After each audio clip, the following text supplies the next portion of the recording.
Assalamualaikum warahmatullahi wabarakatuh. Perkenalkan, saya Revina Alfia Ferlianti dengan NIM 223209021 dari Politeknik Negeri Madiun, Program Studi D3 Akuntansi. Pada video kali ini, saya akan menjelaskan mengenai Good Corporate Governance atau tata kelola perusahaan yang baik. Dalam pembahasan mengenai GCG ini, saya akan menjelaskan mengenai poin-poin penting dalam GCG, yaitu pengertian GCG dan prinsip-prinsip GCG, kemudian manfaat GCG, dan yang terakhir contoh kasus BUMN sebelum dan sesudah penerapan GCG. Yang pertama, pengertian dan juga prinsip-prinsip GCG. Nah, untuk GCG sendiri merupakan mekanisme administrasi yang mengatur hubungan-hubungan antara manajemen perusahaan, komisaris, direksi, pemegang saham, dan stakeholder yang lain. Kemudian, untuk prinsip-prinsip GCG di sini ada 5. Yang pertama, perlakuan setara atau fairness. Yang kedua, transparansi atau keterbukaan. Yang ketiga, akuntabilitas. Yang keempat, responsibilitas atau tanggung jawab. Yang kelima, kemandirian. Nah, dalam prinsip-prinsip GCG ini saya akan menjelaskan lebih lanjut. Prinsip yang pertama yaitu perlakuan setara.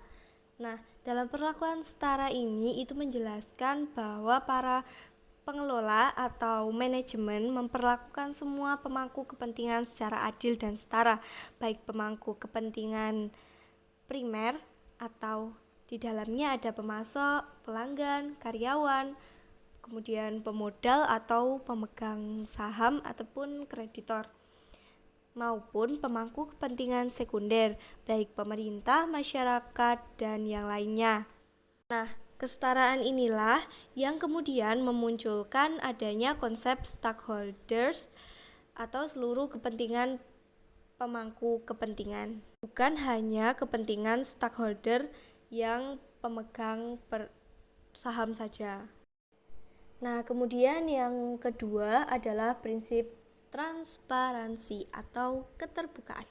Nah, prinsip keterbukaan ini itu mewajibkan pengelola atau manajemen menjalankan prinsip ini dalam proses keputusan dan penyampaian informasi.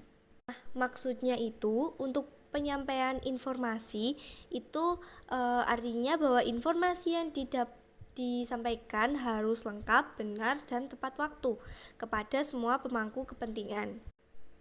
Sehingga tidak boleh ada hal-hal yang dirahasiakan, disembunyikan, ditutup-tutupi, atau ditunda-tunda pengungkapannya. Kemudian di prinsip yang ketiga adalah akuntabilitas. Akuntabilitas di sini itu artinya pengelola berkewajiban untuk membina sistem akuntansi yang efektif untuk menghasilkan laporan keuangan atau financial statement yang dapat dipercaya, sehingga diperlukan kejelasan fungsi, pelaksanaan, dan pertanggungjawaban dari setiap organ sehingga pengelolaan berjalan dengan efektif. Nah, kemudian prinsip yang keempat adalah prinsip responsibility atau prinsip tanggung jawab. Nah, di dalam prinsip ini itu pengelola atau manajemen wajib memberikan tanggung jawab atas semua tindakan dalam pengelolaan perusahaan kepada para pemangku kepentingan sebagai wujud kepercayaan yang diberikan kepadanya. Nah, di dalam prinsip tanggung jawab ini ada 5 dimensi, yaitu dimensi ekonomi. Dimensi ekonomi ini berkaitan dengan pemberian keuntungan ekonomis bagi para pemangku kepentingan. Yang kedua itu adalah dimensi hukum. Di dalam dimensi hukum ini itu pengelola bertanggung jawab dalam bentuk ketaatan terhadap hukum dan peraturan yang berlaku. Yang ketiga, dimensi moral. Ini berkaitan dengan tindakan manajemen tersebut telah dirasakan keadilannya bagi semua pemangku kepentingan. Yang keempat adalah dimensi sosial. Nah, dimensi sosial ini berkaitan dengan berjalannya corporate social responsibility atau CSR sebagai wujud kepedulian terhadap kesejahteraan masyarakat dan kelestarian alam di lingkungan perusahaannya. Kemudian yang terakhir adalah dimensi spiritual.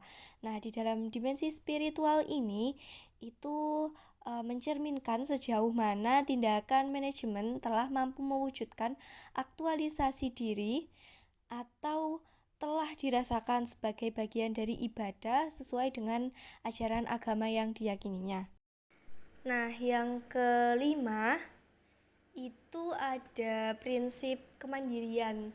Nah, di prinsip kemandirian itu sebenarnya adalah prinsip tambahan dalam mengelola BUMN yang di sini itu menggambarkan keadaan di mana para pengelola dalam mengambil suatu keputusan bersifat profesional, mandiri, bebas dari konflik kepentingan, dan bebas dari tekanan atau pengaruh dari manapun yang bertentangan dengan perundang-undangan yang berlaku dan prinsip-prinsip pengelolaan yang sehat. Jadi di kemandirian itu tuh prinsip independence gitu, teman-teman.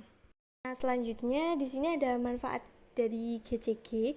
Nah, dalam penelitian menurut Indra Surya dan Ivan Yustiavandana tahun 2007 mengatakan bahwa tujuan dan manfaat dari penerapan GCG itu ada 5. Yang pertama, memudahkan akses terhadap investasi domestik maupun asing. Yang kedua, mendapatkan biaya modal atau cost of capital yang lebih murah. Dan yang ketiga, memberikan keputusan yang lebih baik dalam meningkatkan kinerja ekonomi perusahaan. Yang keempat, meningkatkan keyakinan dan kepercayaan stakeholder terhadap perusahaan. Yang kelima, melindungi direksi dan komisaris dari tuntutan hukum. Nah, selanjutnya di sini ada contoh kasus BUMN sebelum dan sesudah penerapan GCG. Nah, di sini saya ambil 4 contoh aja ya. Yang pertama itu sebelum penerapan GCG itu menunjukkan anggota komisaris dan anggota direksi BUMN itu lebih mempertimbangkan aspek politis KKN dan juga like and dislike atau suka dan tidak suka, lebih ke personal gitu daripada aspek kompetensi dan profesionalitas. Kemudian setelah diterapkan itu penunjukan anggota komisaris dan direksi mulai memperhatikan aspek kompetensi dan profesional, terkhusus dengan adanya ketentuan anggota komisaris dan direksi independen yang betul-betul memperhatikan aspek independensi dan profesionalitas. Yang kedua, sebelum itu kurang berfungsinya organ satuan pengawas intern atau SPI. Kemudian kalau sesudah diberdayakannya organ SPI khususnya yang menyangkut kualitas pejabat yang menduduki organ SPI tersebut.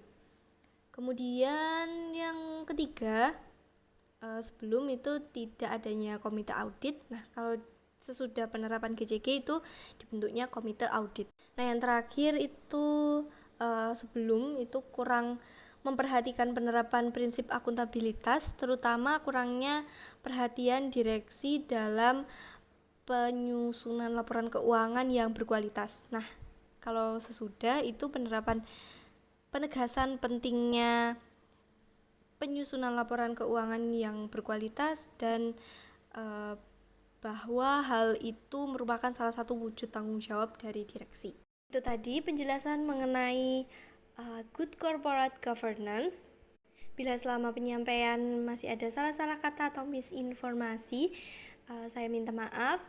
Terima kasih yang sudah menonton. Wassalamualaikum warahmatullahi wabarakatuh.